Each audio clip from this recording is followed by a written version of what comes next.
Hello, I'm Bill LeMay, and thank you for watching Community Matters. We hope you'll continue to watch as we discuss issues facing our community and provide you with the resources and information needed to find solutions.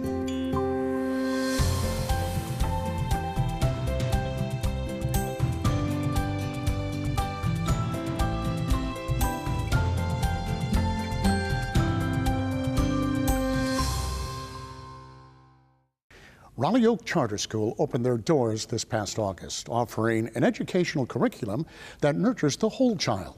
It is entirely community initiated and environmentally conscious. Dr. Lauren Scott, a mom and chiropractor who owns an integrative health practice, Verve Holistic Health in Raleigh, started the journey for this school 2 years ago. And we welcome her to the program. Dr. Scott, welcome. Thank you for being here. Hi, thanks. What motivated the journey?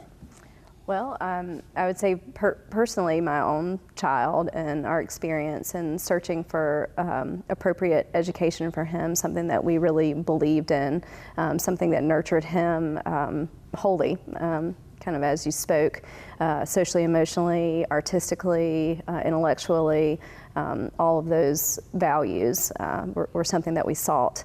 And the thing that we resonated with the most happened to be the Waldorf School in Chapel Hill, Emerson Waldorf, which is a private school. And it just wasn't a possibility for us at the time. I own a business here in Raleigh, and it's quite a drive, and that wasn't going to work out. So we found other solutions as close to that type of education as possible. And then I saw a Facebook posting, actually, an individual put out and called for people in the community to come together to, hey, are you interested in starting a Waldorf charter school? And I answered that and actually offered my office as the meeting spot. Little did I know it was the very first meeting. There were, I think, 7 of us there at the time, and we got off the ground at that point. That was the start of it. Little did we know what we were getting into. I don't know if I had it to do over again, I would, because it's been a difficult journey, a long, arduous process, but worth it. Yeah, was it something that, because of studies or something you've read, or was it the experience you had prior to it that kind of inspired this? Right, that's a good question. Well, I'm a dancer. Really, first and foremost, I feel in my life, that's kind of my oldest and earliest passion. And I taught dance for, I think, 17 years before I kind of moved on to do other things. I did that while going to school to get my degree and so on. Actually, that's how I started my practice, teaching dance.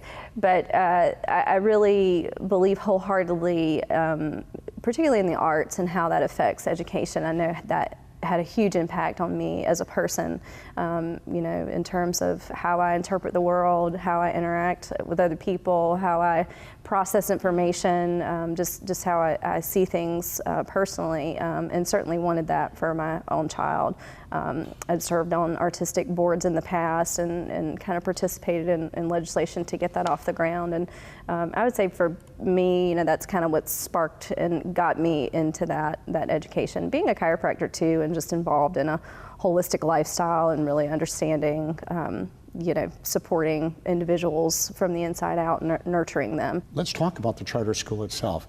What's your vision for it? I assume you may have just laid it out for us, but what would you like to see if you were to put it into a quick little paragraph?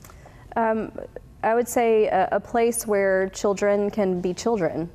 They're allowed that process, especially from an early age. They're allowed to experience the world in a natural way, allowed to explore, allowed to move, allowed to experience the arts, and allowed to be a part of a community that's supportive, that really nurtures one another. That was one of the big parts of it being a community initiated process, and I hope that will happen. Now I want the viewers to understand what you accomplished, you and the others have accomplished here, because getting a charter school is not easy. We are a public school. We are publicly funded 100%. Let me stop you there. See, yeah. A lot of people don't know that. Right. They think of charter schools as, I don't know, another private school. Could you explain what a charter school is in relationship to what is, I guess, a traditional public school? Sure. A charter school is, like I said, a public school. We have public funding. I would say the biggest difference in the funding is that we don't get facilities funding in the first year. So all of our money is operational. So we get the same amount of money per capita that a typical school would have, except for we don't get the building and we don't get the kind of startup, which is a big deal, a big challenge in the first year. We are held to the same standards, so we do have to follow the North Carolina Standard Course of Study. We can carry out our curriculum the way that we wish to, but we do have to meet those standards, so we're held to the same goals as a typical public school. We just get to choose the way we do it. Mm-hmm. So for folks who are interested, for instance, right, want to go to your charter school, how does that work? Can anybody go to it in Wake County or wherever? Anybody can actually go to it in the state of North Carolina. Really? So the way charter law works is that anybody in the state can attend your school. You have to have an address within the state, and you have to apply during the lottery. So we accept applications. We'll accept applications through, I believe, January for the following year, and then we have our school actually has a weighted lottery, which is a little bit different from some other schools. That's new legislation. So we do reserve some seats for those who qualify for free and reduced lunch, and our goal in that was to have a more diverse charter school. If you follow charter school politics, that's one of the things that charter schools are come up against, is people say that they're not diverse, and so we really wanted to cultivate a culture of diversity at our school.